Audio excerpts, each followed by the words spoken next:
E aí, meus amigos, tudo bem? Que bom estar aqui com vocês mais uma vez, cumprindo o que eu prometi ontem, gravando aí o nosso segundo vídeo nessa temática aí de Colossenses 2. Ontem eu fiz um vídeo sobre Colossenses 2, verso 14, que fala ali sobre o escrito de dívida que foi cravado na cruz.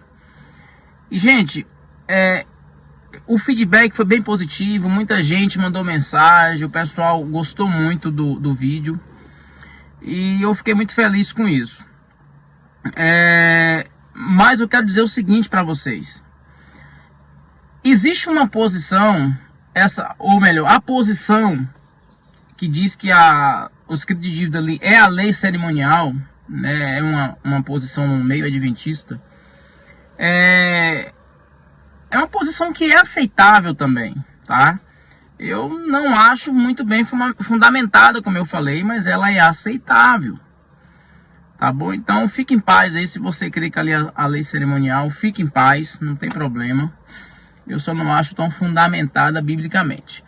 Mas vamos lá, Colossenses capítulo 2, Colossenses capítulo 2, verso 16, ontem foi o verso 14, e diz assim, lá em Colossenses 2, verso 16...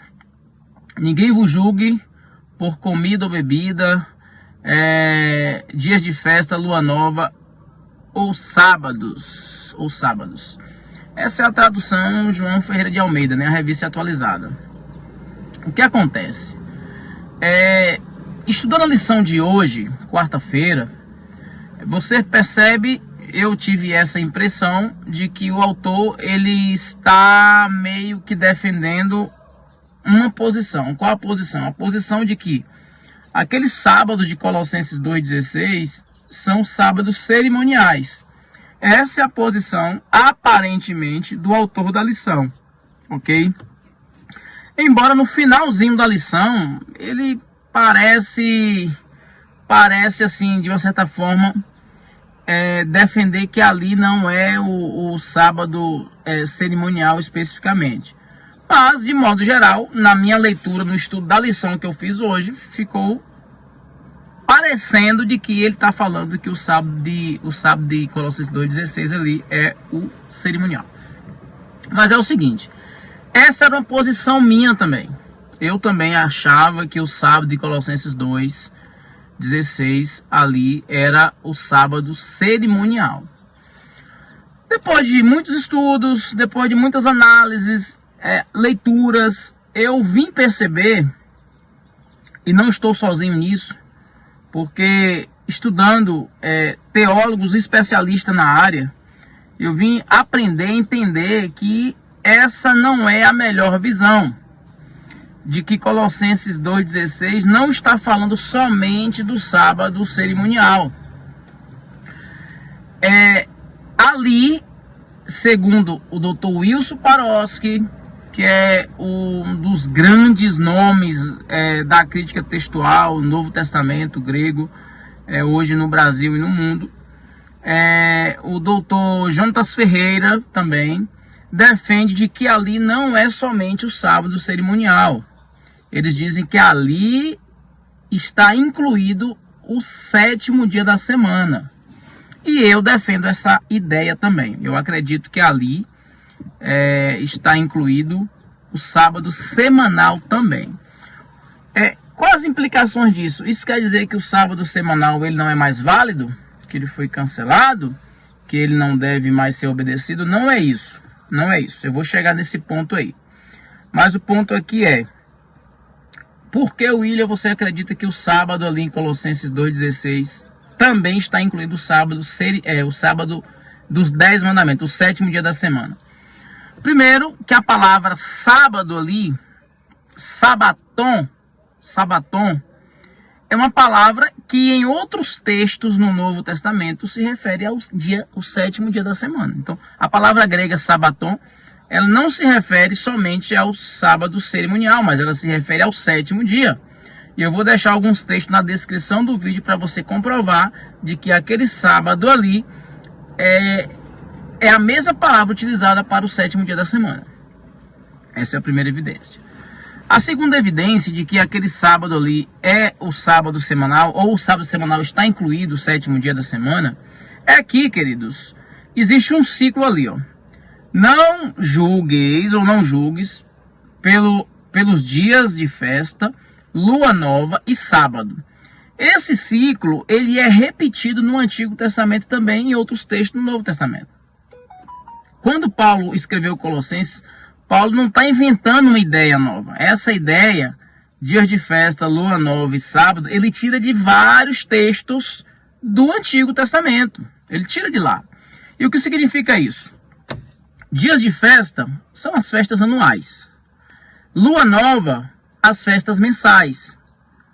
E os sábados ali, as festas semanais. Entende? Então, ali está tratando dias de festas anual, lua nova mensal e sábados semanal. Ou seja, o sétimo dia da semana. Então, esse é o ciclo. Em todo o Antigo Testamento, quando fala ali dia de festa, lua nova e sábado, o sétimo dia está incluído nessa questão do sábado. Porque é óbvio que os feriados no Antigo Testamento, nesses dias de festa, a Páscoa, por exemplo, era considerado um sábado, um dia de descanso, um dia de a pessoa afligir a sua alma, um dia de não cuidar de determinadas atividades rotineiras. Então, essa segunda evidência para mim é muito forte. E como eu falei, esses doutores que eu citei para vocês, o Paroski e o Jonathan Ferreira, defendem essa mesma ideia.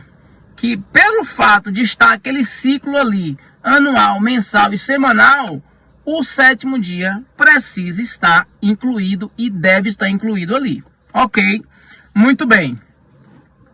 Mas, já que ali é o sábado semanal, está incluído também o sábado semanal, além do sábado cerimonial, vamos entender o texto. O texto começa assim, ó, não julgueis. Primeira coisa que você precisa entender é que a palavra não julgueis ali, a palavra grega ali, que é a palavra crineto, é uma palavra que significa forçar. Então, não julgueis, não fosse, seria uma boa tradução, não fosse. Colossenses 2,16 tem um problema de tradução muito sério que vem desde lá de Martinho Lutero, mais de 1400 anos depois de Cristo, onde ele traduz a Bíblia do grego pro alemão. E aí o que acontece? O que aconteceu ali? Houve uma alteração no texto, uma divisão. Colossenses 2,16, Martinho Lutero dividiu o texto. Não julgueis pelo comer e pelo beber, dia de festa, lua nova e sábado. Então ficou parecendo como comer e beber é uma coisa, dias de festa, lua nova e sábado é outra. Só que a sentença é a mesma, ela é uma única sentença. Dias de festa, lua nova e sábado está no genitivo. É um segmento do comer e beber. E é importante dizer também que a melhor tradução não é comida e bebida, é comer e beber. William, qual a implicação e qual a importância disso? A importância disso é que o texto, no seu sentido original, ele diz o seguinte, ó, não julgueis, não fosse as pessoas a comerem e a beberem nessas festas anuais, mensais e semanais.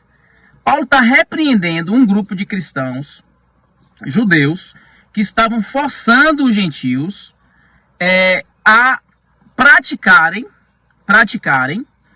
o ato de comer e beber, porque tanto na Páscoa, por exemplo, tinha todo um ritual ali com relação a comer o cordeiro, por exemplo, e eles estavam forçando os gentios a comer e a beberem, passar por todo aquele ritual nos dias de festa. Então Paulo fala, não julgue, não force as pessoas a comerem e a beberem o que vocês acham que deve ser nesses dias de festa, porque essas coisas são sombras. Óbvio que tem toda também uma falsa visão com relação à sombra, mas vou chegar lá. Então Paulo está exatamente dizendo isso. Paulo está falando, olha, não force eles a comer e a beber, ou participar desse ritual de comida e bebida nos dias de festa. Quais são os dias de festa? A festa da Páscoa, o sábado, o sétimo dia, que havia também o sacrifício ali e tudo mais. Então, o problema ali de Colossenses não são os dias de festa em si. Não é o sábado semanal, não é o sábado mensal ou o sábado anual, né? Essas festas que eram chamadas também de sábado. Era as práticas de comer e beber nesses dias, entende? Então, para os judeus ali, os gentios, se eles não participarem dessas festas, dessas práticas, nesses dias de festa, o que é que poderia acontecer? Eles não estariam sendo aceitos por Cristo, então eles estavam negligenciando a salvação. Ou seja, eles estavam impondo a salvação para os gentios por meio daquelas práticas, por meio das obras. Então Paulo, ele repreende os judeus por causa disso. É isso que está acontecendo ali. Outra coisa, a questão da sombra, né? A pessoa vê sombra como algo muito negativo que passou, mas a sombra, ela é um reflexo. Aquelas práticas ritualísticas ali, de comer e beber nesses dias de festa, apontava para Jesus. Apontava para Jesus. Era uma sombra do que iria acontecer. Então, por isso que o texto fala que é sombra. E para a gente concluir aqui, é importante a gente entender isso, porque assim, ó, se você acredita que ali é um sábado cerimonial, tá tudo certo também. Existe alguns que defendem essa ideia, né? Eu só acredito que o fundamento mais sólido ali é que o sétimo dia está incluído pelas duas evidências que eu te apresentei, tá bom? Mas é isso aí, galera. Só não posso deixar de mencionar mais uma coisa. Essas práticas de comer e beber, elas estavam envolvidas num contexto pagão. Colossenses 2:23 fala exatamente isso. Culto aos anjos. Então, aí a repreensão de Paulo é muito forte exatamente por causa disso. Eram práticas que estavam envolvidas num contexto pagão, onde os gentios estavam sendo forçados a praticarem essas situações, essas coisas, como meio de salvação, ok? Muito bem, um forte abraço, Deus abençoe.